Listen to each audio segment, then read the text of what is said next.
দায়মুক্ত হওয়ার জন্য এই নাটক। কামারহাটি কাণ্ড নিয়ে সৌগত মদনের বৈঠককে এভাবেই কটাক্ষ করেছে বিরোধীরা। বিজেপি মুখপাত্র শ্রমিক ভট্টাচার্য বলেছেন, দমদম কেন্দ্রে কোথায় কি বেআইনি নির্মাণ হচ্ছে তা জানেন না সৌগত রায়। এমন দাবি হাস্যকর, কারণ রাজ্যে যে কজন সাংসদ নিজের এলাকার সঙ্গে নিয়মিত যোগাযোগ রাখেন তাদের মধ্যে অন্যতম সৌগত রায়। আর তিনি জানেন না কোথায় পুকুর ভরাট হচ্ছে, কোথায় সরকারি জমি দখল হচ্ছে।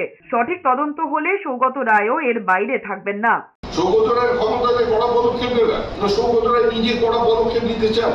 যদি আজকে গোটা দমদম অঞ্চলে একটার পর একটা কারখানা যেগুলো বন্ধ হয়েছে এবং যেভাবে মিউনিসিপ্যালিটির রাস্তাকে ক্রোচ করা হয়েছে, তার যদি প্রকৃত তদন্ত হয় তাহলে সৌগত রায় তার বাইরে থাকবে না।